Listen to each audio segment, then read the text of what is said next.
গলদা চিংড়ি ছাড়া সম্পূর্ণ নয় কালী পুজো। বসিরহাটে ইটিন্ডায় অটুট 400 বছরের রীতি। বসিরহাটের ইটিন্ডা এলাকা মহারাজা কৃষ্ণচন্দ্রের সাথে সেই ঐতিহ্যবাহী সিদ্ধেশ্বরী কালী মন্দির, যাকে ঘিরে আজও শোনা যায় অজস্র ইতিহাস আর লোককথা। প্রায় 4 শতাব্দী আগে কৃষ্ণনগরের মহারাজা কৃষ্ণচন্দ্র রায় নৌপথে যশোহরের ধুমঘাট থেকে টাকি যাওয়ার পথে এই অঞ্চলে এক রাতের জন্য বিশ্রাম নেন। চারদিক ঘেরা বন জঙ্গলে মাঝখানে ভোরের ইচ্ছামতে সূর্যোদয় দেখে রাজা মুগ্ধ হয়ে যান ও একটি কালী মন্দির নির্মাণের নির্দেশ দেন টাকির রায়চৌধুরী জমিদার পরিবারকে। প্রথম দিকে বাঁশ এবং বিচালির ছাউনি দিয়েই গড়ে ওঠে মন্দির। আগে মা ওই নদী পাড়ে যেতে চাইছিল, কিন্তু যেতে পারিনি, রাত হয়ে গেছিল বলে। তো একটা মাছের গাড়িতে আসছিল, আস্তে আস্তে সেই মাছের বাজারের মধ্যে বসে, এবার যখন এখানে এসছে বাজার থেকে নেমে মা এদিকে সরাসরি চলে গেছে।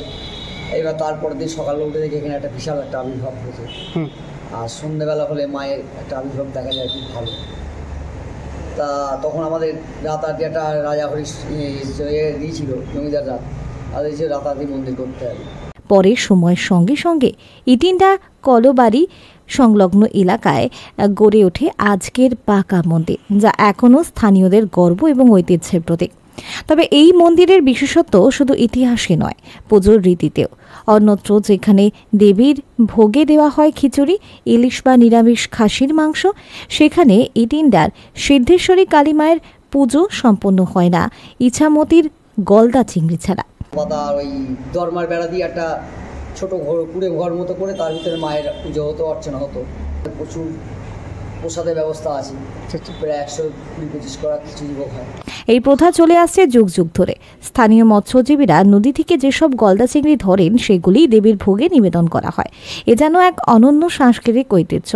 মন্দিরকে ঘিরে আরও অনেক রহস্যময় গল্প প্রচলিত। স্থানীয়দের বিশ্বাস, সংগ্রামপুরের দক্ষিণা কালী নাকি সিদ্ধেশ্বরী মায়ের বোন। প্রতি বছর কালী পুজোর সময় এই দুই মন্দিরের দেবীর যাতায়াত নিয়েও নানা লোককথা শোনা যায়।